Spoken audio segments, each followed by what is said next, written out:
സുബ്ഹാനല്ലാഹ്, ദുബായിലുള്ളൊരു സയ്യിദ് കുട്ടി, അതാ സയ്യിദായ സഹോദരന്, ആ സഹോദരന് അതാ നല്ല ജോലിയായിരുന്നു. പെട്ടെന്നാണ് കൊറോണ വന്ന് ജോലിയൊക്കെ നഷ്ടപ്പെട്ടു പോയത്. അഹ്ലുസുന്നത്തി വൽ ജമാഅത്തിൽ ഒരു വിശ്വാസം ഉണ്ടെങ്കിലും പൂർണ്ണമായ ഒരു വിശ്വാസമില്ലാത്ത ആളാണ്. ഏതായാലും വരട്ടെ, സുബ്ഹാനല്ലാഹ്, അതാ ഈ സയ്യിദായ ഈ സഹോദരൻ വളരെ വേദനിക്കുകയാണ്. പടച്ചവനെ, ഞാനിനി ഗൾഫിൽ നിന്നാൽ എന്റെ അവസ്ഥ എന്താണ്? എന്റെ വീട് പട്ടിണിയിലാണ്, എന്റെ വീട് ദാരിദ്ര്യത്തിലാണ്, വളരെ വിഷമത്തിലാണ്.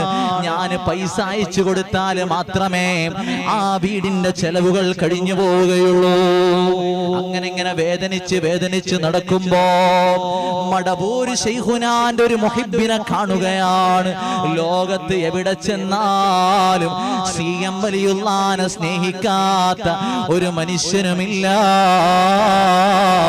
ലോകത്തിന്റെ ഏതെങ്കിലും മുക്കിലും മൂലയിൽ പോയി ഉറക്ക വിളിച്ച് ചോദിച്ചോ, മടവൂര് ശൈഖുനാന്റെ മുഹിബ്ബീങ്ങൾ ആരെങ്കിലും ഉണ്ടോ? 10,000-ൽ ഒരാളെങ്കിലോ 1000-ൽ ഒരാളെങ്കിലോ കൈവക്കാതിരിക്കുകയില്ല. അവിടുന്ന് പ്രവചിച്ചതാണ്, ലോകം മുഴുവനോ എന്റെ മുഹിബ്ബീങ്ങൾ ഉണ്ടാകുമെന്ന്. വരട്ടെ കുടുംബങ്ങളെ, ശൈഖുനാന്റെ മുരീദായ ഒരു സഹോദരൻ ഈ സയ്യിദ് അവറുകളെ കാണുകയാണ്. ഈ സയ്യിദിന് വലിയ വിശ്വാസമൊന്നും ഇല്ലെങ്കിലോ അതാ ഈ മനുഷ്യനോട് സങ്കടം പറഞ്ഞപ്പോ ഇദ്ദേഹം പറയുന്നു, മോനെ തങ്ങളെ, നിങ്ങളൊരു 41 ദിവസം മുടങ്ങാതെ യാസീൻ ശൈഖുനാന്റെ പേരിൽ നല്ലൊരു ജോലി ശരിയാകാൻ വേണ്ടി ഓതിക്കോ. സുബ്ഹാനല്ലാഹ്, ഈ സഹോദരൻ അന്നു മുതൽ അങ്ങോട്ട് ഓതൽ തുടങ്ങി. ഒരു ദിവസം, ആ ദിവസം തന്നെ 41 യാസീനും അതാ ഒറ്റ ഇരിപ്പിരുന്നങ്ങ് ഓതിപ്പോയി. ഫലം കണ്ടില്ല. വീണ്ടും ഈ സഹോദരനെ കണ്ടിട്ട് പറഞ്ഞു, ഞാൻ ഒരു ദിവസം കൊണ്ട് 41 യാസീനോദി. അവര് പറഞ്ഞു, ഇനിയും ഒരു 41 യാസീനും ഓതിക്കോ. അങ്ങനെ ഓതി തീർന്നു കഴിഞ്ഞപ്പോ അതാ ജോലിയൊക്കെ വിതരണം ചെയ്യുന്ന ഗൾഫിലൊക്കെ നമ്മൾ പോയാൽ അറിയാൻ പറ്റും.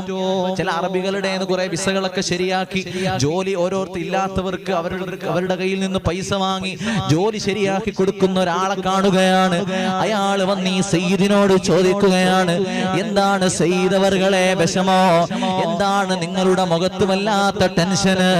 അവിടുന്ന് പറഞ്ഞു, ജോലി നഷ്ടപ്പെട്ടിട്ട് മാസങ്ങളായി.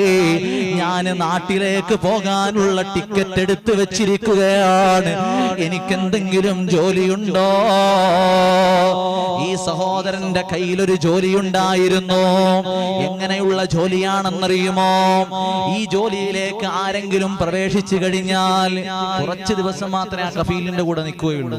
പിന്നെ 2-3 ദിവസം കഴിഞ്ഞ മാഷാ അല്ലാഹ് അവര് തിരിച്ചു നാട്ടിൽ പോകും. അങ്ങനെയുള്ളൊരു ജോലി നല്ലൊരു ജോലിയല്ലേ? 3 ദിവസം കഫീലിലൂടെ നിന്ന് കഫീലിനെ സ്വഭാവം ഇഷ്ടപ്പെടാതെ തിരിച്ചു വന്ന ജോലി. അള്ളാഹു ഒരുപാട് പേര് സങ്കടപ്പെടുന്നവരുണ്ട്. റബ്ബേ, കഫീലന്മാർക്കൊക്കെ സ്നേഹം കൊടുക്കണേ അല്ലാഹ്, സന്തോഷം കൊടുക്കണേ അല്ലാഹ്. അങ്ങനെ ഈ സഹോദരൻ അതാ ഈ സയ്യിദ് അവറുകളോട് പറയുകയാണ്, സയ്യിദേ, എന്റെ കയ്യിൽ ഒരു ജോലിയുണ്ട്. പക്ഷേ അതിങ്ങനൊക്കെ ഒരു പ്രോബ്ലം ഉണ്ട്. നിങ്ങളൊരു കാര്യം ചെയ്യും, എന്തായാലും ടിക്കറ്റ് എടുത്തതല്ലേ, നിങ്ങൾ അതുവരെ നിന്നോ. അതുവരെ നിങ്ങൾക്ക് എന്തായാലും അവിടെ ക്ഷമിച്ച് നിൽക്കാൻ പറ്റും. എന്തെങ്കിലും കയ്യിൽ പൈസ കിട്ടുമോ? ഏതായാലും ഈ സഹോദരൻ അതാ ആ ജോലിയിലേക്ക് പ്രവേശിക്കുന്നു. ജോലിയിൽ ചെന്നപ്പോ എഡ്യൂക്കേഷൻ പരമായ ഒരു ക്വാളിഫിക്കേഷനും ഇല്ലാത്ത ഈ സഹോദരന് അവിടെ പർച്ചേസിംഗ് മാനേജറായിട്ട് അതാ ജോലി കൊടുക്കുന്നു. യൂസുഫ് ഖാനോട് ആ സയ്യിദ് അവറുകളെന്ന് പറയുകയാണ്, മടവൂർ മടവൂർ ശൈഖുനാന്റെ പേരിലോതിയ യാസീന്റെ ബറക്കത്ത് കൊണ്ട് എനിക്കൊരു ക്വാളിഫിക്കേഷനും ഇല്ലാതെ എനിക്ക് ജോലി കിട്ടിപ്പോയി. 5000 ദിർഹമാണ് സ്റ്റാർട്ടിങ് ശമ്പളം എനിക്ക് നൽകുന്നത്. 5000 ദിർഹം എന്ന് പറഞ്ഞാൽ പടച്ചവനെ എത്ര രൂപയാണ്? 1 ലക്ഷത്തിലേറെ, നാട്ടിലെ 1 ലക്ഷത്തിലേറെ പൈസ വരുന്നു. ഇതാണ് മടവൂർ ശൈഖുന. എന്ത് വിഷമം വരുമ്പോഴും, എന്ത് പ്രയാസം വരുമ്പോഴും, എന്ത് ദുഃഖം വരുമ്പോഴും അവിടുത്തെയുടെ പേരിൽ ഒരു യാസീൻ ഓതിയാൽ, അവിടുത്തെയുടെ പേരിൽ ഒരു ഫാത്തിഹ ഓതിയാൽ അത് ആത്മാർത്ഥമായാണോ ഓതുന്നത്? ഉമ്മമാരെ,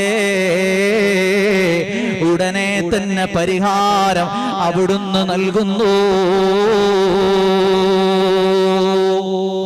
ശൈഖുനാന്റെ മദദുള്ള മജ്ലിസായി നമ്മളെ കബൂലാക്കട്ടെ, നമ്മളെ സ്വീകരിക്കുമാറാകട്ടെ.